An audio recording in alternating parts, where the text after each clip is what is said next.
ETV ప్రేక్షకులకు నమస్కారం. Triple detergent soap శుభమస్తు కార్యక్రమానికి స్వాగతం. ఈనాడు శుభమస్తు కార్యక్రమంలోని గ్రహఫల మంచంలో గ్రహాల యొక్క స్థితిగతులు, వాటి యొక్క శుభాశుభ ఫలితాల గురించి పరిశీలిద్దాం. ఈరోజు గురువారం లేదా లక్ష్మీవారం. శ్రీ షిరిడి సాయిబాబాకి చాలా ప్రీతికరమైనటువంటి రోజు. మరి భక్తులు 12 రాసుల వారు శ్రీ షిరిడి సాయిబాబాని ఎటువంటి ప్రక్రియలతో పూజించాలో తెలుసుకుందాం. ముందుగా నేటి పంచాంగ వివరాలు. శ్రీ దుర్ముఖి నామ సంవత్సరం పుష్యమాసం, దక్షిణాయనం, హేమంత ఋతువు. ఈరోజు పుష్యశుద్ధ సప్తమి. సామాన్య కార్యక్రమాలకి పనికి వస్తుంది. అలాగే వారం లక్ష్మీవారం లేదా గురువారం. ఈరోజు చేపట్టేటువంటి ఆధ్యాత్మిక కార్యక్రమాలు, పుణ్య కార్యక్రమాలు, గోసేవ, శ్రీ దక్షిణామూర్తికి చేసేటువంటి అభిషేకాది కార్యక్రమాలు, బృహస్పతి జపం, శనగల దానం శుభ ఫలితాన్ని కలిగిస్తుంది. బృహస్పతి ద్వారా ఏర్పడేటువంటి ప్రతికూలతని దూరం చేస్తుంది. ఈరోజు నక్షత్రం ఉత్తరాభాద్ర నక్షత్రం. ఈ ఉత్తరాభాద్ర నక్షత్రంలో ఈరోజు పుట్టేటువంటి వారికి ఏ పాదంలో పుట్టినప్పటికీ కూడా దోషం లేదు, శుభప్రదం. అలాగే ఈరోజు ఉత్తరాభాద్ర నక్షత్రంలో పుట్టేటువంటి వారికి శని యొక్క మహాదశతోటి ప్రారంభమవుతుంది. ప్రస్తుతం శని యొక్క స్థితి వృశ్చిక క్షేత్రస్థితి, శత్రు క్షేత్రస్థితి. ఆ క్షేత్రాధిపతి అయినటువంటి కుజంతోటి పరివర్తన ఉంది కాబట్టి ఇది విపరీతమైనటువంటి ఫలితాలని కలిగించేటువంటి అవకాశం ఉంది. ప్రతికూలంగా ఈ దోష నివృత్తికి ఏకాదశపూర్వక రుద్రాభిషేకం, శని జపం, శ్రీ సుబ్రహ్మణ్య స్వామి యొక్క అభిషేకాది కార్యక్రమాలు ఉపకరిస్తాయి. ఇక గ్రహాల యొక్క స్థితిగతులను కనుక పరిశీలించినట్లయితే చంద్రుడి యొక్క స్థితి మీనక్షేత్ర స్థితి, బృహస్పతి యొక్క స్థితి కన్యాక్షేత్ర స్థితి. ఇద్దరికీ కూడా పరస్పర వీక్షణ ఉంది. ఇది మంచి గజకేసరి యోగాన్ని కలిగిస్తుంది. అలాగే ఈ బృహస్పతికి బుధుడితోటి ధనస్సు క్షేత్రంలో రవితో కలిసినటువంటి బుధుడితోటి పరివర్తన యోగం ఉంది. కుజశనుల యొక్క పరివర్తన యోగం కూడా ఉంది. ఇది ఈరోజు పుట్టేటువంటి వారికి ఈ ఆధిపత్యత శుభులైనప్పుడు మంచి యోగాన్ని కలిగించడంలో సమర్థత కలిగి ఉన్నటువంటి గ్రహాలు. ఇప్పుడు 12 రాశుల వారికి ఏర్పడేటువంటి శుభాశుభ ఫలితాలను పరిశీలిద్దాం. ముందుగా మేషరాశి. ఈరోజు మేషరాశి వారిని పరిశీలించినట్లయితే కోర్టు సంబంధిత వ్యవహారాల్లో జాగ్రత్తలు పాటించాలి. పిల్లల విషయంలో అశ్రద్ధ ద్వారా ఏర్పడినటువంటి ప్రతికూలత ప్రబలమవుతుంది. నూతన కార్యక్రమాల విషయంలో జాగ్రత్తలు వహించాలి. ఆర్థిక సంబంధిత లావాదేవీల విషయంలో కూడా విభేదాలు తలెత్తేటువంటి సంఘటనలు లేకపోలేదు. కుటుంబ సఖ్యతగా చేపట్టేటువంటి కార్యక్రమాల్లో విఘ్నాలను కూడా చూస్తారు. శ్రమ అధికంగా ఉంటుంది. ఆరోగ్య విషయంలో ఖర్చులు కూడా పెరుగుతాయి. బాధ్యతతో కూడినటువంటి కార్యక్రమాల ద్వారా మాత్రమే పారిశ్రామిక రంగం వారికి విజయాలు సిద్ధిస్తాయి. అనుకోని సంఘటనల ద్వారా ఏర్పడినటువంటి ప్రతికూలత వ్యాపార రంగం వారికి ప్రబలమవుతుంది. విద్యార్థులకి గట్టి కృషి తప్పనిసరి. గురువారం సందర్భంగా మేషరాశి వారు ఈరోజు శ్రీ షిరిడి సాయిబాబాని విభూతితో భక్తి శ్రద్ధలతో అభిషేకించడం ద్వారా గ్రహ ప్రతికూలత తగ్గుతుంది. ఆర్థిక విజయాలు తెక్కిరవుతాయి. శ్రమ తగ్గుతుంది. ఈరోజు వృషభ రాశి వారిని పరిశీలించినట్లయితే ప్రయాణాల ద్వారా ప్రయోజనాలు సాధించగలుగుతారు. ఆర్థిక వ్యవహారాల్లో ఏర్పడినటువంటి అనిశ్చితి తొలగిపోతుంది. సంబంధ బాంధవ్యాలు మెరుగవుతాయి. రాజకీయ వ్యవహారాల్లో మాత్రం జాగ్రత్తలు వహించాలి. నూతన కార్యక్రమాలు గృహరీత్యా చేపట్టగలుగుతారు. ఆర్థిక సంబంధిత లావాదేవీలు లాభిస్తాయి. చేపట్టేటువంటి కార్యక్రమాలు ప్రోత్సాహాన్ని కలిగిస్తాయి. ఆత్మవిశ్వాసాన్ని పెంచుతాయి. క్రమశిక్షణతో కూడినటువంటి కార్యక్రమాల ద్వారా పారిశ్రామిక రంగం వారికి మెరుగైనటువంటి అవకాశాలు పొందగలుగుతారు. ఆర్థిక సంబంధిత వ్యవహారాల్లో వ్యాపార రంగం వారికి ఆశించినటువంటి ప్రయోజనాలు దక్కుతాయి. విద్యాపరమైనటువంటి వ్యవహారాలు విద్యార్థులకి అనుకూలిస్తాయి. మహిళలకు గృహపరమైనటువంటి ప్రోత్సాహం లభిస్తుంది. గురువారం సందర్భంగా ఈరోజు వృషభ రాశి వారు శ్రీ షిరిడి సాయిబాబాని చామంతులతో భక్తి శ్రద్ధలతో పూజించడం ద్వారా వేగవంతమైన అనుకూల మార్పులు ఆర్థికంగా దగ్గరవుతాయి. కుటుంబ సఖ్యత పెరుగుతుంది. ఈరోజు మిథున రాశి వారిని పరిశీలించినట్లయితే కార్యక్రమాలను చకచక పూర్తి చేయగలుగుతారు. ఆర్థిక సంబంధిత వ్యవహారాల్లో ఏర్పడినటువంటి విభేదాలు తగ్గుతాయి. నూతన కార్యక్రమాలు గృహరీత్యా కూడా చేపట్టగలుగుతారు. కోర్టు సంబంధిత వ్యవహారాల్లో విజయాలు సాధించగలుగుతారు. ఆర్థిక పరిస్థితి క్రమక్రమంగా మెరుగవుతుంది. నూతన ఆలోచన విధానాల ద్వారా ఏర్పడినటువంటి ప్రణాళికలు సత్ఫలితాన్ని కలిగిస్తాయి. ఆర్థిక సంబంధిత వ్యవహారాల్లో పారిశ్రామిక రంగం వారికి మెరుగైనటువంటి అవకాశాలు దక్కుతాయి. ఆర్థిక వ్యవహారాలు వ్యాపార రంగం వారికి కూడా లభిస్తాయి. అనిశ్చిత పరిస్థితులు విద్యార్థులకి దూరమవుతాయి. చిక్కుల నుండి సమస్యల నుండి బయటికి రాగలుగుతారు. మహిళలకు ఆరోగ్య రక్షణ ఏర్పడుతుంది. అయినప్పటికీ ఆందోళనకర పరిస్థితులు గృహపరంగా వెనంటి ఉంటాయి. గురువారం సందర్భంగా ఈరోజు మిథున రాశి వారు శ్రీ షిరిడి సాయిబాబాని మందారాలతో భక్తి శ్రద్ధలతో పూజించడం ద్వారా మానసిక ధైర్యం పెరుగుతుంది. శత్రు భీతి తగ్గుతుంది. ఈరోజు కర్కాటక రాశి వారిని పరిశీలించినట్లయితే ఆగిపోయినటువంటి కార్యక్రమాలు పునఃప్రారంభించగలుగుతారు. ప్రయాణాల విషయంలో జాగ్రత్తలు వహించాలి. స్థిరాస్తి విషయాల్లో ఏర్పడినటువంటి జగడాలు ప్రబలమవుతాయి. ఆరోగ్య పరిస్థితి విషమిస్తుంది. ఆర్థిక ఖర్చులు పెరుగుతాయి. నూతన కార్యక్రమాల్ని వేగవంతంగా ప్రారంభించలేకపోతారు. అనిశ్చిత పరిస్థితుల్ని సమర్థతతో ఎదుర్కోలేకపోతారు. కార్యక్రమ నిర్వహణలో నైపుణ్యం పారిశ్రామిక రంగం వారికి తగ్గుతుంది. వ్యాపార రంగం వారు ఆర్థిక విషయాల్లో ఆచితూచి వ్యవహరించాలి. క్రమశిక్షణతో కూడినటువంటి కార్యక్రమాలు మాత్రమే విద్యార్థులకి ఉపకరిస్తాయి. మహిళలకు ఆందోళనకర పరిస్థితులు వెన్నంటి ఉంటాయి కాబట్టి జాగ్రత్తలు పాటించాలి. గురువారం సందర్భంగా ఈరోజు కర్కాటక రాశి వారు శ్రీ షిరిడి సాయి బాబాని నందివర్ధనాలతో భక్తి శ్రద్ధలతో పూజించడం ద్వారా క్లిష్ట సమస్యలకు పరిష్కారాలు లభిస్తాయి. ఆందోళనకర పరిస్థితులు తగ్గుతాయి. ఈరోజు సింహరాశి వారిని పరిశీలించినట్లయితే ఆర్థిక సమస్యలు వీడిపోతాయి. నూతన ఒప్పందాల ద్వారా ప్రతిబంధకాలని దూరం చేసుకునేటువంటి ప్రక్రియలు ఉపకరిస్తాయి. ఆశాజనకమైనటువంటి వాతావరణం ఆర్థికంగా బలాన్ని పెంచుతుంది. మిత్రుల ద్వారా లబ్ధి చేకూరుతుంది. కార్యక్రమ నిర్వహణలో నైపుణ్యం కలిగి ఉంటారు. విదేశీ సంబంధిత లావాదేవీలు కలిసి వస్తాయి. కోర్టు సంబంధిత వ్యవహారాల్లో కూడా అనుకూలతను పెంపొందింప చేసుకోగలుగుతారు. బాధ్యతల్ని సక్రమంగా నిర్వహించగలుగుతారు. వృత్తిలో గౌరవం లభిస్తుంది. కార్యక్రమ నిర్వహణలో పారిశ్రామిక రంగం వారికి ఆర్థిక సహాయ సహకారాలు లభిస్తాయి. వ్యాపార రంగం వారికి అభివృద్ధికే చేపట్టేటువంటి కార్యక్రమాల్లో ప్రోత్సాహం లభిస్తుంది. గృహ విషయాల్లో మహిళలకు ఆనందకర సంఘటనలు చోటు చేసుకుంటాయి. గురువారం సందర్భంగా ఈరోజు సింహరాశి వారు శ్రీ షిరిడి సాయి బాబాని భక్తి శ్రద్ధలతో పారిజాతాలతో పూజించడం ద్వారా ఆర్థిక విజయాలు సాధించగలుగుతారు. శత్రువులు మిత్రులవుతారు. ఈరోజు కన్యారాశి వారిని పరిశీలించినట్లయితే సంబంధ బాంధవ్యాలు మెరుగవుతాయి. స్నేహితుల ద్వారా లబ్ధి చేకూరుతుంది. స్త్రీలు శుభవార్తలు వింటారు. మానసిక ఉల్లాసం కలిగి ఉంటారు. చేపట్టేటువంటి కార్యక్రమాల్లో ప్రోత్సాహం లభిస్తుంది. ఆర్థికపరమైనటువంటి చిక్కులు ఉన్నప్పటికీ పరిష్కారాలు కూడా పొందగలుగుతారు. విదేశీ సంబంధిత వ్యవహారాలు పారిశ్రామిక రంగం వారికి కలిసి వస్తాయి. వ్యాపార ఉన్నతికి చేపట్టేటువంటి కార్యక్రమాల్లో వ్యాపార రంగం వారికి ప్రోత్సాహం ఉంటుంది. చేపట్టేటువంటి కార్యక్రమాలు మహిళలకు ఆనందకర సంఘటనల్ని కలిగిస్తుంది. వృత్తిపరమైనటువంటి అభివృద్ధితో వ్యవసాయ రంగం వారికి ఆనందకర సంఘటనలు చోటు చేసుకుంటాయి. శ్రమ అధికంగా ఉన్నప్పటికీ ఆశించినటువంటి కార్యక్రమాల్ని అంతిమంగా పొందగలుగుతారు. గురువారం సందర్భంగా ఈరోజు కన్యారాశి వారు శ్రీ షిరిడి సాయి బాబాని అక్షింతలతో భక్తి శ్రద్ధలతో పూజించడం ద్వారా విదేశీ సంబంధిత లావాదేవీలు కలిసి వస్తాయి. విదేశీ ప్రయాణాలు యోగిస్తాయి. ఈరోజు తులారాశి వారిని పరిశీలించినట్లయితే కోర్టు సంబంధిత వ్యవహారాల్లో ఏర్పడినటువంటి విభేదాలు తగ్గుతాయి. మానసిక ప్రశాంతతకే చేపట్టేటువంటి కార్యక్రమాల్లో కూడా ప్రోత్సాహం ఉంటుంది. మానసిక ధైర్యం కలిగి ఉంటారు. రాజకీయపరమైనటువంటి లబ్ధి చేకూరుతుంది. నిర్ణయాలు అమలు చేయగలుగుతారు. కార్యక్రమ నిర్వహణలో అధికారంతో కూడినటువంటి నిర్వహణ తద్వారా విజయాలు చేతికందుతాయి. ఆనందాన్ని పెంచుతాయి. బలమైనటువంటి మిత్రుల ద్వారా లబ్ధి చేకూరుతుంది. కార్యక్రమాలను చకచకా పూర్తి చేయగలుగుతారు. గతంలో చేసినటువంటి పొరపాట్లు సవరించుకోగలుగుతారు. ఆశాజనకమైనటువంటి వాతావరణం ఆర్థికంగా బలాన్ని పెంచుతుంది. కుటుంబ సభ్యుల మధ్య సఖ్యత పెరుగుతుంది. ఆర్థిక వ్యవహారాలు పారిశ్రామిక రంగం వారికి లాభిస్తాయి. గురువారం సందర్భంగా ఈరోజు తులారాశి వారు శ్రీ షిరిడి సాయి బాబాని ఎర్రమందార పూలతో భక్తి శ్రద్ధలతో పూజించడం ద్వారా ఆగిపోయినటువంటి కార్యక్రమాన్ని పునఃప్రారంభించగలుగుతారు. ఈరోజు వృశ్చిక రాశి వారిని పరిశీలించినట్లయితే బాధ్యతను సక్రమంగా నిర్వహించగలుగుతారు.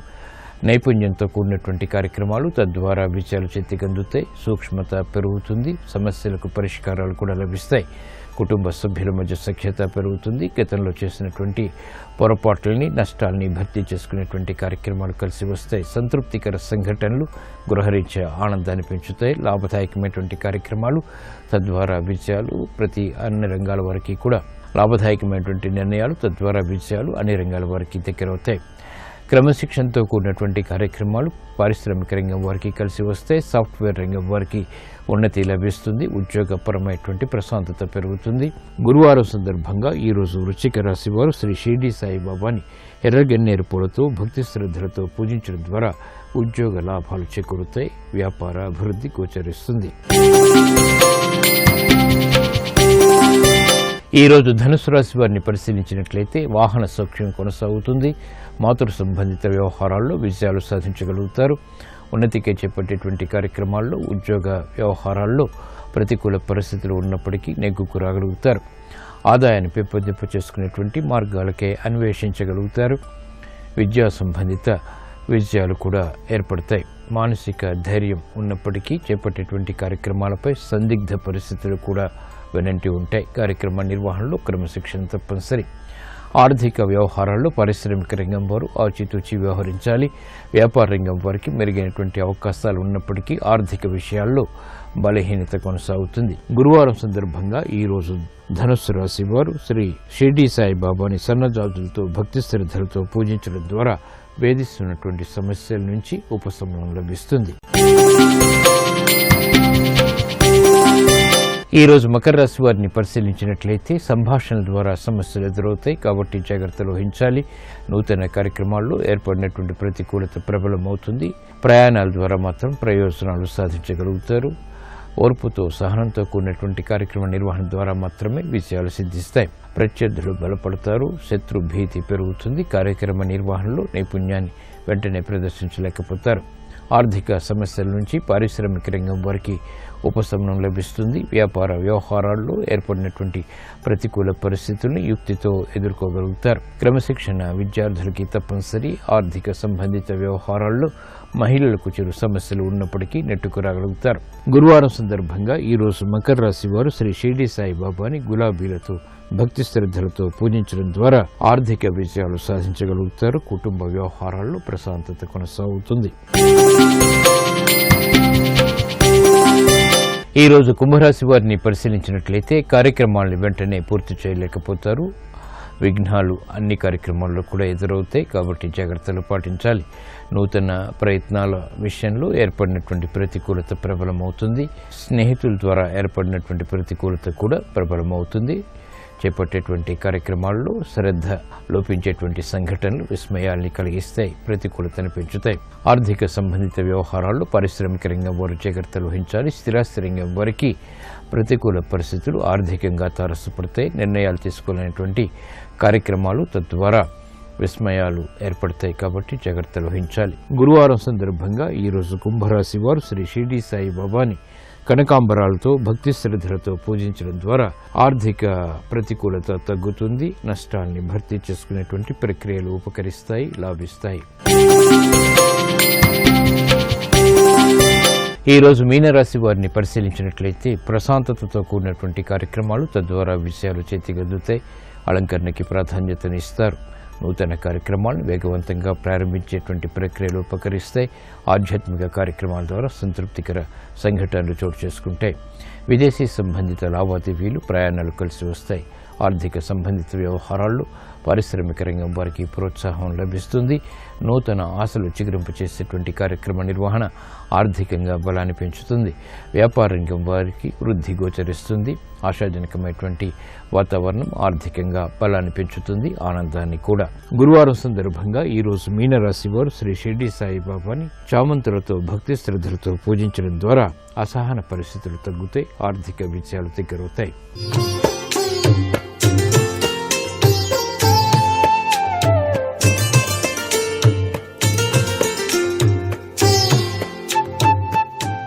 XXX డిటర్జెంట్ సోప్ శుభమస్తు కార్యక్రమంలో గృహబలం అంశానికి స్వాగతం.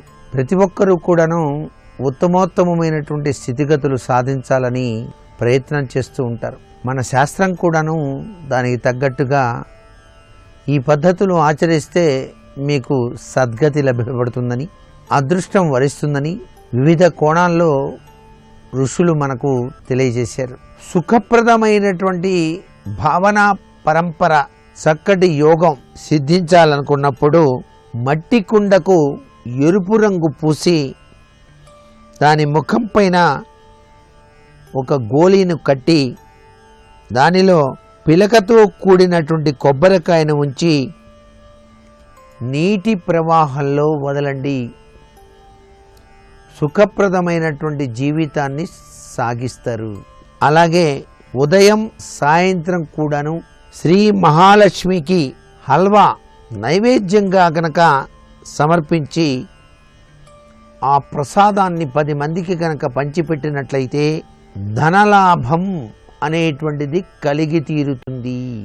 నల్ల నువ్వులను కుటుంబ సభ్యులపై వదిలి వాటినన్నిటినీ కూడాను సేకరించి ఇంటికి ఉత్తరం వైపున పారేసినట్లయితే జరుగుతున్నటువంటి ధన నష్టం ఆగిపోతుంది.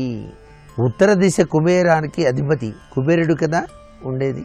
అందుచేత అటువైపున పారబోసినట్లయితే వీళ్ళ యొక్క కుటుంబ సభ్యుల గ్రహచార గతి ఏదైనా బాగలేదనుకోండి, అదే వేధిస్తున్నప్పుడు ఇట్లాంటి ప్రక్రియ అన్నమాట. ధన రాబడి మార్గంలో అవరోధాలు గనక ఉన్నట్లయితే రాబడి వచ్చేది కాస్త అవరోధం ఏర్పడింది. ఆ అవరోధం గనక ఏర్పడినట్లయితే స్వచ్ఛమైన కుంకుమ బొట్టును నుదుట గనక ధారణ చేసినట్లయితే డబ్బు రాబడికి ద్వారాలు తెరుచుకుంటాయి. ఈ పనిని శనివారం రోజున ప్రారంభించాలి. స్వచ్ఛమైన కుంకుమ ధ్యానం చేసి పెట్టుకోవటం మంచిది. చాలినంత డబ్బును సంపాదిస్తున్నప్పటికీ కూడా దాన్ని దాచుకోలేకపోతూ ఉంటే ఏమిటోనండి, ఎంత డబ్బు సంపాదించినా మాత్రం మిగలటలేదు, రోజు జేబులో మాత్రం ఉంటున్నాయి, సాయంత్రం అయ్యేప్పటికల్లా అయిపోతున్నాయి, ఏం చేయాలో తెలియట్లేదు అని చెప్పేసి బాధపడతారు చాలామంది. ఆ డబ్బు నిలవాలి, సంపాదించింది ఉండాలి అనుకున్నప్పుడు వేప నూనెతో తయారు చేసిన రొట్టెను ప్రతి శుక్రవారం నల్ల కుక్కలకు తినిపించాలి. మీరు రొట్టె తయారు చేసిన తర్వాత వేప నూనె కొద్దిగా రాసి దాన్ని నల్ల కుక్క కనుక తినిపించినట్లయితే ధనం నిలవడానికి ఆస్కారం ఉంది. కాలభైరవ తత్వం అక్కడ. ఆర్థిక ఇబ్బందులతో మీరు సతమతమవుతున్నారా? దేవాలయంలో 2 అరటి చెట్లు నాటిరండి. ఆర్థికపరమైన ఇబ్బందుల నుంచి బయటపడతారు. ఏదో విధంగా డబ్బులు వస్తాయి. ఆర్థికపరమైన చిక్కులు తొలగించుకోవడానికి ఆస్కారం ఉంటుంది కదా. మరి రోజు వినాయకునికి గనక లడ్డూని నైవేద్యంగా సమర్పించే అలవాటు గనక ఉన్నట్లయితే అలా నైవేద్యంగా రోజు కూడా వినాయకుడికి లడ్డూ పెట్టి తర్వాతనే మీ వ్యాపారం చేసేటువంటి స్థలానికి కనుక వెళ్ళినట్లయితే లేదా ఏదైనా తీపి పదార్థాన్ని ఒక దేవాలయానికి సమర్పించినా మీకు ధనలాభం చేకూరుతుంది. ప్రతిదినం సూర్య భగవానికి ఎదురుగా నిలబడి జలంతో గనక అర్ఘ్యం గనక ఇచ్చినట్లయితే ఆ జలంలో 21 ఎర్ర మిరప గింజల్ని గనక వేసినట్లయితే రావలసినటువంటి ధనం రప్పించటానికి ఆస్కారాలు ఎక్కువ ఉంటాయి. ఆదివారం నాడు చేసి చూడండి, తప్పనిసరిగా సత్ఫలితాన్ని సాధించుకోవడానికి ఆస్కారం ఎంతగానో ఉంటుంది సుమా. ప్రతి శనివారం నల్ల కుక్కకు గనక రొట్టెను గనక వేసినట్లయితే త్వరలోనే ధనలాభం కలగటానికి ఆస్కారం ఎంతగానో ఉంటుంది. చిటికెడు ఇంగువను తల మీద నుంచి ఇట్లా దిగదుడిచి ఉత్తరం దిక్కుకు విసిరేయండి. మీకు మంచి ఆలోచనలు వచ్చి ధన సంపాదన ఏ విధంగా చెయ్యాలి అనేటువంటి తలంపులు ఎక్కువైతాయి. ప్రాతకాలంలో 2 ఆకుపచ్చ యాలకులు కుడి చేతిలో ఉంచుకొని శ్రీ శ్రీ అని చెప్పేసి భావన చేస్తూ ఆ యాలకులను తిన్న తర్వాతనే మీరు బయటికి వెళ్ళండి. ఆ రోజు వ్యాపారం దినదినాభివృద్ధి చెందినట్టుగా ఉంటుంది. ఏకాక్షి నారికేళం చాలా విశిష్టవంతమైంది. మరి దాన్ని కుంకుమతో అద్ది మీ పూజా మందిరంలో ఉంచండి. లక్ష్మీదేవి అనుగ్రహిస్తుంది. మరికొన్ని ముఖ్య విషయాలు రేపటి శుభమస్తు కార్యక్రమంలో తెలుసుకుందామా. మరి సర్వే జనా సుఖినో భవంతు.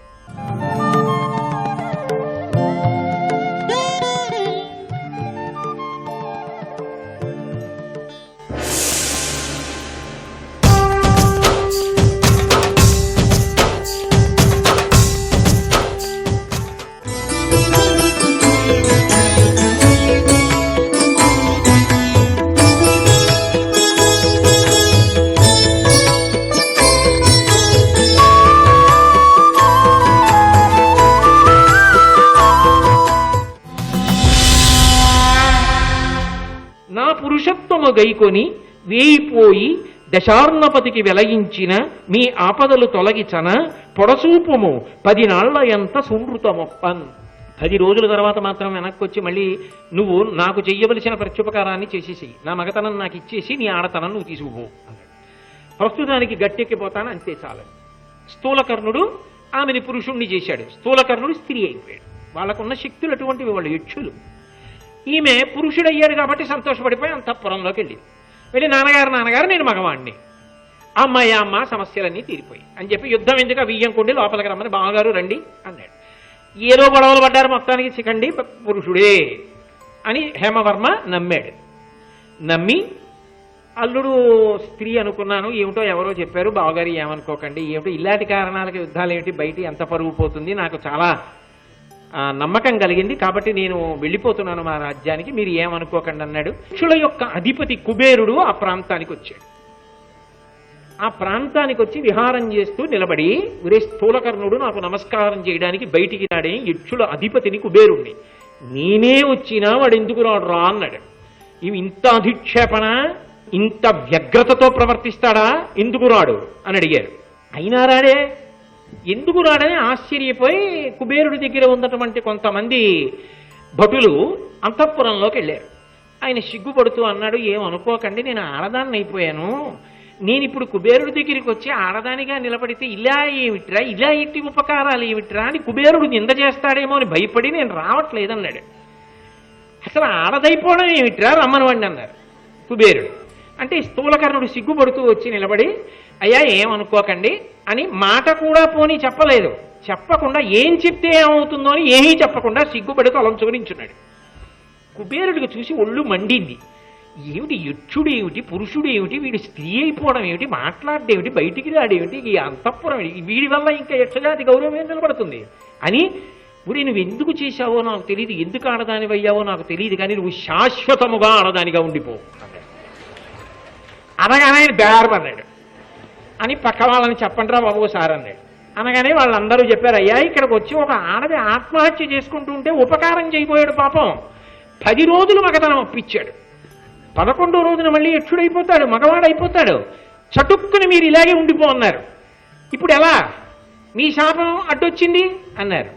అంటే కుబేరుడు ఆలోచించి, వీడు ముందు మాట్లాడద్దురా, మరి వీరేం శంకరుడి యొక్క వరం పనిచేస్తోంది అక్కడ, వీడు ఏమీ మాట్లాడకుండా నించుంటే నాకు చీకాకు వచ్చింది, శాపం ఇచ్చాను, వీడు మాట్లాడద్దు ముందే, చిన్న సవరణ చేస్తాను, శిఖండి బ్రతికున్నంత కాలం వీడు ఆడదే, శిఖండి మరణించగానే వీడు మళ్ళీ పురుషుడు అవుతాడు అన్నాడు. 11వ రోజున శిఖండి వచ్చాడు. వచ్చి, అయ్యా సమస్యలన్నీ పరిష్కారం అయిపోయి చాలా కృతజ్ఞతలు, నా పురుషత్వాన్ని మీరు తీసుకుని మళ్ళీ నా స్త్రీత్వాన్ని నాకు ఇచ్చేసేయండి అన్నాడు. నువ్వు పాపం చాలా చెప్పిన మాట ప్రకారం వచ్చేసావు, కానీ నాకే శాపం వచ్చేసిందిరా, నువ్వు బ్రతికున్నంత కాలం నేను స్త్రీనే, కాబట్టి వెళ్ళిపోయి నువ్వు ఎప్పుడో అప్పుడు చచ్చిపోతావుగా, చచ్చిపోయాక నేను మగాడిని అవుతాను పో అన్నాడు. నీ అదృష్టం అలా కలిసి వచ్చింది, నిన్నెందుకు నిందించడం, వెళ్ళిపోమన్నాడు. అంటే ఈ శిఖండి బయలుదేరి అంతఃపురానికి వచ్చాడు. ఇది కర్ణాకర్ణిగా అందరికీ తెలిసిపోయింది. ఇది శంకరుడి వరం. శిఖండి కేవలం భీష్మవరణానికే ఆడదై పుట్టి మగవాడయింది. ఇప్పుడు ఇది తెలిసి ద్రుపదుడు యుద్ధంలో భీష్మాచార్యుల వారి ముందు నిలబడినప్పుడు బాణప్రయోగం చెయ్యాలి కదా, కాబట్టి గొప్ప అస్త్రబలం ఉండాలి, శస్త్రబలం ఉండాలి. కాబట్టి నువ్వు వెళ్ళి ద్రోణాచార్యుల వారి దగ్గర బాగా విలువిద్య నేర్చుకోమని పంపించాడు. భీష్ముణ్ణి చంపడానికి పుట్టాడని తెలిసి ద్రోణుడు పాఠం చెప్పాడు, భీష్ముడు వద్దని చెప్పలేదు. అది వాళ్ళ ధర్మ నిరతి.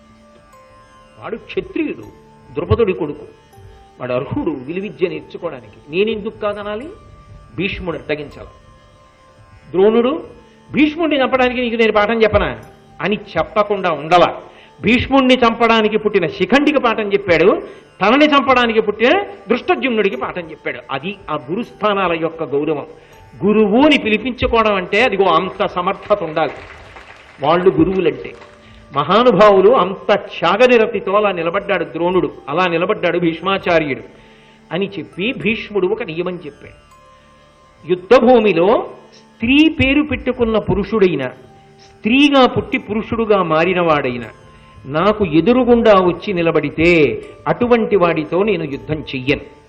నేను యుద్ధం చెయ్యను కాబట్టి అవతలవాడు బాణప్రయోగం చేస్తే నా శరీరం పడిపోయినా కూడా నేను దాని గురించి విచారించాను.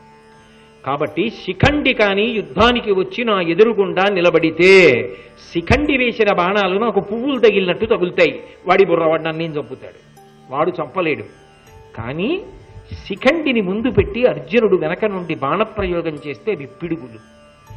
ఆనాడు నేను రథం నుంచి డుళ్ళి కింద పడిపోతాను. అప్పుడు నన్ను ఇక శరీరము విడిచిపెట్టిన వాడి కిందే లెక్క. అంటే మరి అపశయ్య మీద పడిపోయాడుగా, స్వచ్ఛంద మరణం, తనంత తాను వదిలిపెట్టేయాలి. కాబట్టి శిఖండి నా మరణమునకు కారణము. అంబక పగపట్టి ఇటువంటి గొప్ప తపస్సు చేసి ఈ స్థితిని పొంది ఇటువంటి వరాన్ని పొందింది అని చెప్పుకుని శిఖండి తన మరణం కోసమే అంబ ఇంత పగపట్టిందని తెలిసినా మహానుభావుడు మాత్రం ఎన్నడూ శిఖండిని ఏమీ అనకుండా యుద్ధభూమిలో శిఖండిని అడ్డుపెట్టి అర్జునుడిని బాణప్రయోగం చెయ్యమనండి అని చెప్పుకున్నవాడు భీష్ముడు. తాత ఎలా మరణిస్తావని అడిగింది.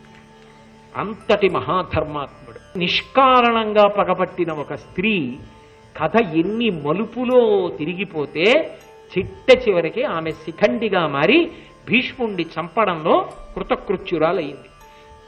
ఈ విధంగా అంబ యొక్క ఉపాఖ్యానం పూర్తయింది. మహానుభావుడు చిత్రాంగదుడు మరణించాడు. విచిత్ర వీర్యుడు అంబికని అంబాలికని వివాహం చేసుకున్నప్పటికీ కూడా సంతానాన్ని పొందకుండానే తనువు చాలించాడు.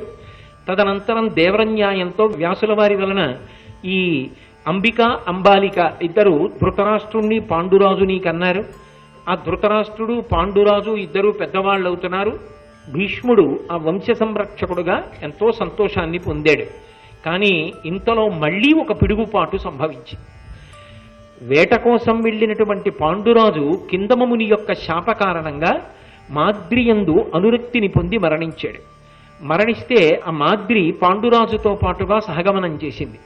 దేవతల యొక్క అనుగ్రహ విశేషం చేత ఆనాడు ఉన్న న్యాయంతో 5 కుమారుల్ని పాండురాజు పొందాడు. వాళ్లే ధర్మరాజు, భీముడు, అర్జునుడు, నకులుడు, సహదేవుడు. శతశృంగ పర్వతం మీద ఉన్నటువంటి కుంతీదేవి ఈ పిల్లల్ని ఎలా పెంచాలి అని ఆలోచించి వీళ్ళకి రాజ్యాధికారం నిలబడాలి అంటే అక్కడ భీష్ముని వంటి ధర్మాత్ములు ఉన్నారు కనుక నేను ఈ పిల్లల్ని తీసుకుని హస్తినాపురానికే వెళ్ళిపోతానని మునులను తోడు తీసుకుని హస్తినాపురానికి వచ్చింది. మహానుభావుడు భీష్ముడు ఎదురొచ్చి ఆ పిల్లలకి స్వాగతం పలికి, కుంతికి స్వాగతం పలికి ఎంతో ప్రేమతో వాళ్ళని పెంచి పెద్ద చేస్తూ వచ్చాడు. దుర్యోధనుణ్ణి ఎంత ప్రేమగా ఎత్తుకున్నాడో ధర్మరాజుని అంత ప్రేమగా ఎత్తుకున్నాడు.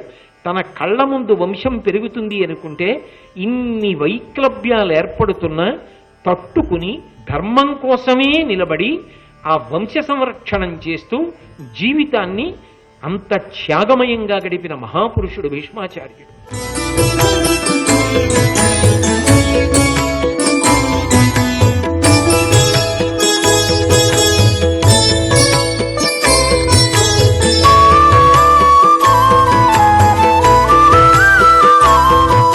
సర్వం శ్రీ ఉమామహేశ్వర పరబ్రహ్మార్పణమస్తు. నారాయణ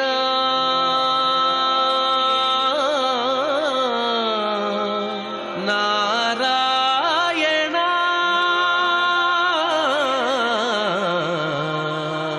నారాయణ నీ నామమే గతిక కోరికలు మాకు కొనసాగుటకు నారాయణ. నీళాతుంగస్తనగిరితటీ సుప్తముద్బోధ్య కృష్ణం పారార్థ్యం స్వం శృతిశతశిరసిద్ధమధ్యాపయంతి స్వోచ్ఛిష్టాయాం సృజనిగళితం యా బలాత్కృత్య భుంక్తే గోదా తస్యై నమ ఇదమిదం భూయ ఏవాస్తు భూయః. ప్రియ భగవద్బంధువులారా, ఈరోజు మన ధనుర్మాస వ్రతంలో 21వ రోజు. ఈనాడు మన ఆండాళ్ తల్లి శ్రీకృష్ణ పరమాత్మని మేల్కొల్పడానికి నీలాదేవితో పాటు కలిసి బయలుదేరింది. నిన్నటిదాకా మన ఆండాళ్ గోపికలందరితోటి తను కలిసి బయలుదేరుతూ నిన్న నీలాదేవిని మేల్కొల్పడంతో ఈవేళ ఆమె కూడా వీళ్ళ ముందు నిలిచి నేను కూడా మీతోటి దాన్నేనర్రా, పదండి నేను కూడా వస్తాను స్వామిని మేల్కొల్పడానికి అంటూ వీళ్ళతో పాటు కలిస్తే వీరంతా అమ్మని ముందుంచుకుని స్వామిని మేల్కొల్పడం ప్రారంభిస్తారు. ఈవేళ స్వామిని మేల్కొల్పేటప్పుడు కూడా స్వామికి ఇష్టమైనటువంటి నందగోప సంబంధాన్ని మన వాళ్ళు స్మరిస్తారన్నమాట. అసలు భగవంతుడికి తనని నేరుగా అందుకోవడానికి ప్రయత్నం చేసే వాళ్ళ కంటే కూడా జ్ఞానుల ద్వారా ఎవరు ఆశ్రయిస్తారో వాళ్ళ విషయంలోనే అనుగ్రహాన్ని చూపించడం అలవాటు అన్నమాట. మన వేదాల్లో ఉపనిషత్తుల్లో కూడా భగవంతుణ్ణి ఇక్కడ అక్కడికి వెళ్ళినా మనం చేరాలంటే ఆచార్య ద్వారానే చేరాలి అంటూ ఆచార్య సంబంధంతో భగవంతుణ్ణి చేరడమే ప్రధానము అనే విషయాన్ని స్పష్టం చేస్తాయన్నమాట. అసలు భగవంతుణ్ణి చేరాలంటే మనకి చేర్చేవారు ఇరువురు, ఒకటి ఆచార్యులు, 2 అమ్మ. అమ్మ కూడా అక్కడ ఉండే స్వామితో చేరి ఉండేది. ఇక్కడ మనకు కనిపించేవారు ఆచార్యులే కనుక ఈ ఆచార్య సంబంధం మనకి ఎప్పుడూ ఉండాలి అనేటటువంటిది మనకి వేదం చెప్పినటువంటి రహస్యం. మనలో ఏర్పడే కొన్ని మదములు ఉన్నాయి. ఆ మదములు మనని భగవంతుని దూరం అయ్యేటట్టు చేస్తాయి. అలాంటి వాటన్నిటిని తన యొక్క జ్ఞాన ముద్ర అనే అంకుశం ద్వారా, ఉపదేశం ద్వారా తను చేస్తూ మనకి అనుగ్రహిస్తూ మనలో ఉండే దోషముల్ని ఆయన తొలగిస్తాడు. ఆచార్య ఉపదేశం ద్వారా లోపల కలిగే దోషాలు తొలగాలి. శారీరకమైనటువంటి దోషాలు మనం స్నానం చేస్తేనో దేంతోనో తుడుచుకుంటేనో తొలగుతుంది. కానీ మనసుకి పట్టేటటువంటి కామక్రోధాదులు, ఈర్ష్య, అసూయలు, రాగద్వేషాలు ఇవి దేంతో తొలగుతాయి. కనుక మనం తొలగించుకుంటేనా, మనం కావాలనుకుంటే వచ్చినవైతే మనం పోవాలనుకుంటే పోయి ఉండేది. కానీ మనం కావాలి అనుకోలేదు, పోవాలనుకున్నా పోయేవి కావు. ఇది కేవలం ఉపదేశం ద్వారా మనలో ఉండే జ్ఞానాన్ని పెంపొందించి వాటిని తొలగించాలి. ఇది ఆచార్య కృత్యం, వారే చేయవలసింది అన్నమాట. కనుక ఆయన అలాంటివి తొలగించేటటువంటి జ్ఞాన బలం కలవారు అని నిరూపించింది. తర్వాత ఈవేళటి పాసురంలో మన ఆండాళ్ తల్లి అలాంటి వాడు, గొప్ప అనేకమైనటువంటి జ్ఞానులను లోకంలో తయారు చేస్తూ అందించేటటువంటి ఒక ఉదారుడు కూడా అంటూ చాలా అద్భుతంగా వర్ణిస్తుందన్నమాట. కనుక అట్లాంటి ఆచార్య సంబంధం కలిగినటువంటి పరంపరాగతమైనటువంటి ఆచార్య అధీనమై ఉండేటటువంటి పరమాత్మ తత్వాన్ని మనం ఉపాసన చేసి తద్వారా మన యొక్క దాస్య ప్రవృత్తిని ఆయనకు అర్పించగలిగితే జన్మధన్యతను అందుతుంది అంటూ మన ఆండాళ్ నిరూపణ. కనుక మనిషికి కావలసినటువంటి పూర్ణత ఈ లోకంలో కనిపించే వస్తువు ఎందు, ఆచార్యుడు ఎందు కూడా విశ్వాసం కావాలి. ఆచార్యుని చూడగానే మనలాగే మనిషిలాగే ఉంటాడు ఆయన కూడా. ఆయన నోటితోటే తింటాడు, కళ్ళతోటే చూస్తాడు, కాళ్లతోటే నడుస్తాడు. కనిపిస్తే బాగున్నావా అని అడుగుతాడు. ఇవి చూడగానే మనలాంటి మనిషే కదా అని అనిపిస్తుంది. ఆకృతిలో కావచ్చు, కానీ మనకు కావలసింది ఆ పైన కనిపించే ఆకృతి విశేషాన్ని దాటి లోపల ఉండేటువంటి జ్ఞానాన్ని మనం ఉపాసిస్తాం. తద్వారా మనవారు తరింపచేస్తారు. అయితే ఆకృతిని వదిలిపెట్టి జ్ఞానం ఎక్కడ ఉంటుంది కనుక జ్ఞానాధారమైనటువంటి వారికి దివ్యమంగళ విగ్రహాన్ని కూడా మనకు తరింపచేసేది అని విశ్వాసంతో ఆశ్రయించి అప్పుడు తత్వాన్ని కనుక మనం చేరగలిగితే ఆ రకమైనటువంటి విశ్వాసం వల్ల పరిపూర్ణత ఏర్పడ్డట్టయితే ఎక్కడికి పోనక్కర్లేదు. ఇక్కడ ఉండే వాడు అత్ర బ్రహ్మ సమస్నుతే అంటుంది మనకి వేదం అన్నమాట. అది ఎలాగో మన ఆండాళ్ తల్లి చాలా అందంగా ఈనాటి పాసురంలో మనకి వివరిస్తోంది. పాసురాన్ని ఒకసారి మనం అనుసంధానం చేస్తున్నాం. ఆండాళ్ తిరువడిகளே శరణం. ఏ తక్కలంగళ్ ఎదిర్ పొంగి మీదళిప్ప மாற்றாதே பால் சொரியம் வள்ளல் பெரும் பசுக்கள் ஆத்தப்படைத்தான் மகனே அறிவுராய் ஊற்றமுடையாய் பெரியாய் உலகினில் தோற்றமாய் நின்ன சுடரே துயிலழாய் மாத்தாருனக்கு வலி தொலைந்து உன் வாசற்கண் ஆத்தாது வந்து உன் அடிபணியுமா போலே போற்றியாம் வந்தோம் புகழ்ந்து ஏலோரெம்பாவாய். ஆண்டாள் திருவடிகளே శరణం. హే స్వామిన్ ఆత్త పడైతాన్ మగనే అరివురాయ్. బాగా గొప్ప సంపద కలిగినటువంటి నందగోపుని యొక్క కుమారుడా లేవయ్యా. మన వాళ్ళు లేపారు. అరివురాయ్, తెలివి తెచ్చుకో, నువ్వెవడవో, ఎక్కడికి వచ్చావో ఒకసారి జ్ఞాపకం పెట్టుకో. మేము ఎవరి దగ్గరికి వెళ్ళాం? అయోధ్యకి వెళ్ళామా? అయోధ్యకి వెడితే మమ్మల్ని చూడకుండా పోవచ్చుగాక, లేక మరొకడ మధురకి వెడితే, ఇదే పరమపదానికి వెడితే కాదు మా కోసం మమ్మల్ని కోరి మా ఊరికి తనంతట తాను మేము అడక్కపోయినా వచ్చిన వాడి దగ్గరికి అయ్యా మేము వచ్చినటువంటిది. కృష్ణుడు వీళ్ళు కోరితే రాలేదు రేపల్లికి. తనంతట తానే పుట్టిన రాత్రి తల్లి స్తన్యపానం కూడా చేయకుండా పరుగున వచ్చి చేరినటువంటి ఊరు కదా ఇది. కేవలం అలాగా చేరినటువంటి వాడిని వీళ్ళు చూసి ఉపాసించిన వాళ్ళు కారు. తన కళ్యాణ గుణాలని, తన చిన్నారి చేష్టలని, తన ధూర్త చేష్టలని, చిలిపి చేష్టలని చూపించి వీళ్ళ మనస్సుల్ని దోచినటువంటి వాడు కదా.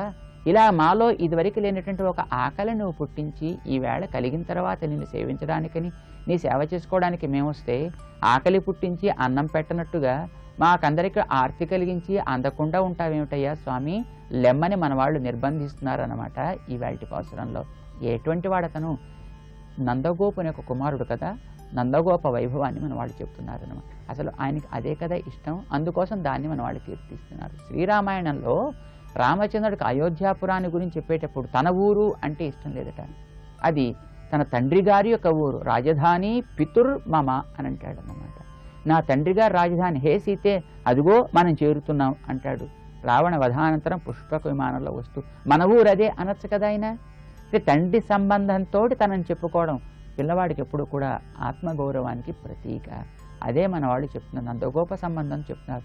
ఎట్లాంటి వాడు నందగోపుడు? అనేక పశువులు కలిగినటువంటి వాడు అన్నమాట. ఆ పశువులు ఎట్లాంటివంటే అవి కూడా చాలా గొప్పవి. ఏత్త కలంగల్ ఎదురుపొంగి మీదడిప్ప. కుండ పెట్టడం లోపం అంతే, పెడితే కుండ నిండకపోవడం అనేది కుండ పెట్టని వాడిది పాపం అన్నమాట. ఆ పాలు బాగా స్రవిస్తూ ఉంటాయి. ఎట్లా స్రవిస్తాయిట అంటే పైనుంచి లాగుతుంటే పొదుగు ధార కనిపించకపోయినా కుండలోంచే పాలు ఎదురు పొంగి మీదడిప్ప. ఎదురు పొంగి కుండలోంచే పాలు వస్తున్నాయా అన్నట్టు అనిపిస్తుందిట. బ్రహ్మాండంగా పాలు ధారలు ధారలుగా స్రవిస్తూ ఉండేటంతా గొప్ప క్షీరాన్ని అందించేటటువంటి పశువులు అలాంటివి ఎన్నున్నాయో తెలియదు. ఆత్తపడైతాను పాల్సొరియం వళ్ళల్ పెరుం ఔదార్యంలో పెద్దవైనటువంటి పశువులు అన్నమాట. ఇది చాలా అందంగా మన ఆండాళ్ళ తల్లి ఆచార్య లక్షణంగా చెప్తుంది. ఆచార్యులని గోవులతో పోలుస్తూ ఉంటారు అన్నమాట. గోవులు వనాల్లో సంచరించి అక్కడ ఉండేటువంటి క్లేశాలను తాను అనుభవించి మనకి చక్కటి ఆరోగ్యాన్నిచ్చే స్వచ్ఛమైన నిర్మలమైనటువంటి క్షీరాన్ని అందించినట్టే జ్ఞానులైనటువంటి మన ఆచార్యులు కూడా వేదారణ్యాల్లో సంచరించి తెలుసుకోవలసినటువంటి విషయాలని క్లేశపడి తాము అనుభవించి అందులో ఉండేటువంటి లోపాలు తొలగించి మనకందరికీ కూడా అందుకోవడానికి అనువైనటువంటి స్వచ్ఛమైనటువంటి క్షీరధారల వంటి భగవత్ కళ్యాణ గుణములనే ధారల్ని వాడు వర్షిస్తారన్నమాట. అది ఎవరికంటే ఎవరైతే తమ మనస్సు అనే కుండని అక్కడ పెడతారో దాంట్లో వారు నింపుతూ ఉంటారు అన్నమాట. గురువు దగ్గరికి వెళ్ళి ఆశ్రయించాలి, అడగాలి, ఇది నాకు కావాలని తప్ప అడగని వాడిది లోపం తప్ప అడిగితే అందివ్వకపోవడం అనేటువంటిది ఎప్పుడు ఆచార్యుల దగ్గర ఉండదు. ఆచార్యులు అందించడం ఆవు 4 పొదుగులతో అందిస్తున్నట్టే వారు కూడా అందిస్తారు. జ్ఞానులు మనకు ఉపదేశం చేసేటప్పుడు 4 కారణాలు చేతిస్తారట. ఒకటి, డబ్బున్నవాడు తన కొడుకుకి తన పిత్రార్జితమైతే ఎట్లాగైతే ఇవ్వాలి అని విధితోటి ఇస్తూ ఉంటాడు. లేదా కొంతమంది తమ దగ్గర బాగా ధనం ఉంటే వాడు వచ్చి అడుగుతున్నాడు కదా అని ఇస్తారు. మరికొంతమంది వాడి కష్టాన్ని చూసిస్తారు, మరికొంతమంది ఇవ్వకుండా ఉండలేక ఇస్తారు. అలానే జ్ఞానం కలిగిన వాళ్ళు కూడా తమ గురువు ద్వారా పొందాం కనుక ఎవరో ఒకడికి అందించకపోతే అది గురువుకి అపకారం చేసినట్టు అవుతుంది కనుక దాన్ని అందించాలని విధిపరతంతుల్లో ఇస్తుంటారు. మరికొంతమంది ఎవరైనా వచ్చి బాగా వారికి సేవ చేసి అనువర్తించగా జాలికలి ఒకనాడు ఇస్తుంటారు. మరికొంతమంది ఆవల వ్యక్తిలో ఉండేటటువంటి అజ్ఞానాన్ని చూసి జాలి కలిగి ఇస్తుంటారు. కానీ కొంతమంది ఉంటారు మన ఆళ్వార్ లాంటి వారు, మన భగవద్ రామానుజులు లాంటి వారు. వారు ఎదటి వ్యక్తి అడిగినా అడగకున్నా వారు తరించకపోతే ఎట్లా అనేటువంటి భావన చేత తమ యొక్క హృదయాన్ని విప్పి గోపురం ఎక్కి రామానుజుల వారు మంత్రాన్ని చాటారు అని కదా మనకి చరిత్ర చెప్తోంది. అలాగే మన నమ్మాళ్ళవారు లాంటి వారు కూడా సొన్నాల్ విరోధమిదు ఆగిలిం సొల్లువన్ కేణ్మినో అంటూ నేను చెప్పింది మీరు విన్నా వినకపోయినా మీరు బాగుపడడానికి ఇది కారణం కానీ నేను చెప్పే తీరుతా, మీరు వినే తీరవలసిందే అంటూ తాము నిర్బంధించి అర్జునుడికి కృష్ణుడు వినకపోయినా భగవద్గీతనంతటిని ఉపదేశం చేసినట్టే వారు ఉపదేశం చేస్తూ ఉంటారన్నమాట. ఇది 4 కారణాల చేత ఆ ఆచార్యులు గోవులు కూడా అనేక రకాలైనటువంటి కళ్యాణ గుణధారల్ని వారు అనుగ్రహిస్తారనమాట. అట్లాంటి వారిని ఎందరినో తయారు చేసుకున్నటువంటి ఉత్తమ ఆచార్యులు మన ఆచార్యులు అన్నట్టుగా మన ఆండాళ్ళ తల్లి అట్లాంటి ఆత్త పడైతాన్ మగనే, హే కృష్ణ నీకు ఈ నందగోప సంబంధం అనేది పుట్టి పెరిగేవయ్యా. కళ్యాణ గుణాలని ఈ పశువుల సంపదలని నువ్వు పుడుతూ పుడుతూ పిత్రార్జితంగా తెచ్చుకున్నావే, ఎంత గొప్పవాడవయ్యా. మగనే అరివురై తెలివి తెచ్చుకో. నీకు తెలివి లేకపోవడమే మా పాలిట అదృష్టం. తెలివి కలిగితే అంతవాడివి మా కోసం ఇలా నువ్వు వచ్చి ఉండేవాడివే. అది లేదు కనుక మేము రక్షించబడ్డాం. మమ్మల్ని నువ్వు అనుగ్రహించడం కోసం మాలాంటి అత్యంత జ్ఞానం లేని అల్పులమైన గోపికల దగ్గరికి కూడా నువ్వు పరుగున వచ్చి చేరావే. ఇదే మా పాలిట రక్ష. ఒక్కసారి ఇలా ఇంత దూరం వచ్చినందుకు మమ్మల్ని అనుగ్రహించకుండా నువ్వు కనుక పరుండి ఉన్నట్టయితే నీ వచ్చిన ఆ శ్రమ అంతా కూడా వ్యర్థమైపోతుంది. కనుక అరివురాయి తెలివి తెచ్చుకో. పశువుల సంపద మిగతా వాళ్ళందరికీ లేదా ఏమిటి, నాకు మాత్రమే ఉన్నదా, నాకుండే గుణమేదో అది మీరు చెప్పలేదు కదా అన్నట్టుగా మనవాడు ఊరుకున్నాడు. ఊట్రముడయాయ్ పెరియాయ్. ఊట్రం మంచి దార్ఢ్యత కలిగిన వాడివి. ఆయన్ని మాత్రమే చెప్పేటటువంటి ఒక దార్ఢ్యత వేదం అనే దార్ఢ్యత. వేదం పరమాత్మనే బోధిస్తుంది. సర్వజగత్కారణమైన శ్రీకృష్ణే పరతంత్రుడు, పరస్వరూపుడు, ఆయన పరాత్పరుడు అనే విషయాన్ని నిరూపిస్తోంది. అది భగవద్గీతలో 15వ అధ్యాయంలో వేదైశ్చ సర్వైరహమేవ వేద్య, వేదైరేవ వేద్య, అహమేవ వేద్య, వేద్య ఏవ అంటూ వేదములే నన్ను చెబుతాయి, వేదములు నన్నే చెబుతాయి, వేదములు చెప్పకుండా ఉండనే ఉండవు అంటూ 3 రకాలుగా దాన్ని చాలా దృఢపరిచావు కనుక దృఢమైన వేద ప్రమాణం చేత తెలియబడే భగవంతుడా ఊట్రముడయాయి పెరియాయి, నువ్వు ఆ వేదాల చేత కూడా అందిపోయేవాడివి కావు. వేదాలు కూడా నీ గురించి చెప్పదలిచి యతో వాచో నివర్తంతే అప్రాప్య మనసా సహా, మా యొక్క మాటలకి మా మనసులకు కూడా అందనటువంటి అత్యంత గొప్పవాడుంటూ ఒక్క కళ్యాణ గుణమైన ఆనందాన్ని చెప్పబోయి అవి మరి చెప్పలేక వెనుతిరిగాయే. అట్లా దేనికి అందనటువంటి అత్యంత గొప్పవాడా అయినప్పటికీ కూడా జాలి చేత మాలాంటి వాళ్ళకు కూడా అనుభవించడానికి వీలుగా ఉలగినిల్ తోట్రమానిన్రా, ఈ లోకంలో మాలాంటి వాళ్ళు ఈ క్షుద్రమైనటువంటి ఈ పాంచభౌతికమైన నేత్రాలతో కూడా చూడగలిగేట్టుగా ఒక రూపుదాల్చి నువ్వు కోసం అవతరిస్తున్నావే. ఆ వేళ శ్రీకృష్ణుడిగా అవతరించాడు, ఈ వేళ మన కోసం ఆలయంలో ఒక శ్రీకృష్ణ విగ్రహ స్వరూపంలో అవతరిస్తున్నాడు అన్నమాట. అయితే ఇలా కనిపించగానే మనకి ఏర్పడకూడదు చులకన భావన, అది చెబుతోంది మన ఆండాళ్ళ తల్లి. చూడరే, లోకంలో కనిపించిన నీ యొక్క దివ్య జ్ఞానంలో శక్తిలో కానీ ఏ లోపం లేనటువంటి అత్యంత ప్రకాశం కలిగినవాడా, ఉలగనిల్ తోత్రమాయ్ నిన్న సుడరే తుయిలరాయ్ తండ్రి, ఇందులో ఉన్నావనేటటువంటి అజ్ఞానం మాకు లేదు, నువ్వు ఇందులో పరిపూర్ణంగా ఉంటావనే జ్ఞానం మాకుంది కనుక ఒక్కసారి నువ్వు మేల్కో, మాలో ఉండేటువంటి నిధులని తొలగించు. విగ్రహాల దగ్గరికి వెళ్ళి కౌసల్య సుప్రజారామ అని మనం మేలుకొల్పుతాం అంటే భగవంతుడు నిద్రపోతాడా? ఆయన నిద్రపోతే లోకం అంతా మరి ఇంతే సంగతులు కదా. అయితే మనం అందులో పరమాత్మతో నిక్షేపించబడి నిండి ఉంది, అంతటా ఉండేది మన కోసం ఇట్లా ఉంది అని విషయంలో మనం నిద్రపోతుంటాం. పైన కనిపించే ఆకృతి విశేషణ మాత్రం మేల్కాంచి ఉంటాం, ఇది తొలగాలి. కనుక లోపల ఉండే తత్వం నీవే అనే విశ్వాసం మాలో కలిగేట్టుగా మా అజ్ఞానం అనే నితిని తొలగించు అంటూ మన వాళ్ళు సుప్రభాతం పాడుతుంటారే, అదేమని వాళ్ళు చెప్తున్నారు. సుడరే తుయలరాయి, హే తండ్రి ఒక్కసారి నిధుల లేవయ్యా అంటూ మన వాళ్ళు ప్రార్థించారు. ఓహో పాపం ఇప్పుడు స్వామికి ఒకసారి అనుగ్రహం కలిగింది, సరే లేస్తాను. ఏమర్రా పాపం ఎంత శ్రమపడి వచ్చారో ఎలా వచ్చారో అనుకున్నారు. లేదు లేదు తండ్రి మేము ఇలా వచ్చాము అంటూ మన వాళ్ళు చెప్తున్నారు. మా తార్ ఉనక్ వలి తొలైందు ఉన్ వాసర్కండ్ ఆతాదు వందు ఉన్ అడిపణియు మా పోలే మేము వచ్చాము.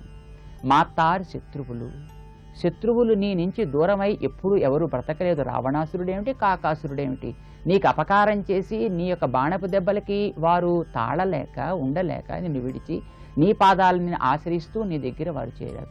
కాకాసురుడు అట్లా ముల్లోకాలు తిరిగి మరి లక్ష్యం లేక స్వామి పాదం కదా చేరింది. శత్రువులందరికీ అదే గతి. మా తార్ ఉనక్కు వలి తొలైందు, నీ దగ్గర తమ బలమునంతటినీ కూడా కోల్పోయి ఉన్ వాసరికండ్ నీ ద్వారం దగ్గరే, బయట కనుక ఎక్కడైనా ఉన్నట్టయితే మళ్ళీ ఎవరు ఏమనుకుంటారో అని నీ ద్వారం దగ్గరికే చేరిపోయి ఆ తాదు వందు మరి ఇతరత్ర ఉండలేక బాణపు దెబ్బల్ని తట్టుకోవడం కోసమని ఉన్ అడి పణియు మాపోలే, నీ పాదాలనే ఎట్లా సేవించుకుంటూ నీ సేవ వృత్తి చేసుకుంటూ ఉండిపోదామని అనుకుంటారో. ఓ అలాగే శత్రువులా భయపడుతూ వచ్చారా? కాదు కాదు తండ్రి, మేము కూడా నీకు శత్రువులా ఉన్నవాళ్ళమే, మేము రావడమేంటి నువ్వే రావాలి మా దగ్గరికి అనుకుంటూ ఉన్నవాళ్ళం, స్త్రీత్వ అభిమానంతో ఉండేవాళ్ళం. అలాంటి అభిమానాన్ని అంతటిని తొలగించి మేము ఈవాళ నీ సన్నిధానానికి వచ్చేట్టుగా నువ్వు చేసుకున్నావయ్యా మమ్మల్ని అందరినీ కూడాను. మేము కూడా ఎలా వచ్చాం, శత్రువుల్లాగా నీ బాణపు దెబ్బలకి భయపడి మేము రాలేదు, కానీ బాణముల కంటే తీవ్రమైన వాటికి మేము భయపడి వచ్చాం. భయపడి కాదు, ప్రేమించి వచ్చాం. బాణాలు శరీరానికే తూట్లు పొడుస్తాయి, నీ కళ్యాణ గుణాలు మనసుకి తూట్లు పొడుస్తాయి. నీ దగ్గరికి చేరిన వాళ్ళు నీ బాణపు దెబ్బను తప్పించుకోవచ్చు, నీవు అనుగ్రహిస్తే తప్ప నీ కళ్యాణ గుణాలు మా మీద ప్రసరించవు. కనుక నీ అనుగ్రహంతో మాకు ఈ క్లేశం తొలగవలసిందే, నీవు అనుగ్రహిస్తే మాకు ఇక ఏ క్లేశము లేనే లేదు. అయితే మేము వాళ్ళలాగా భయపడుతూ రాలేదు. ఉన్ వాసర్కణ్ ఆత్తాదు వందు పణియుమా పోలే పోత్తి యాంవందోం పుగళందు, నీ కళ్యాణ గుణ స్తోత్రం చేద్దామని మేమంతా కూడా ఆనందంతో నీ సన్నిధానానికి నిన్ను గుణకీర్తన చేయడం కోసం మేము వచ్చాను తండ్రి, నువ్వు అనుగ్రహించాల్సింది అంటూ అమ్మ ఏ విధంగా ఆ స్వామి యందు విశ్వాసం చూపించాలో, కనిపించే రూపాన్ని ఎట్లా విశ్వసించాలో నేర్పితే దాన్ని ఈవేళ మన ఆండాళ్ళ తల్లి మా స్వామి ముందర ఆవిష్కరిస్తూ స్వామి యొక్క వైభవాన్ని కీర్తించింది ఈనాటి 21వ పాసురంలో. ఆండాళ్ తిరువడిగళే శరణం. జై శ్రీమన్నారాయణ. నారాయణ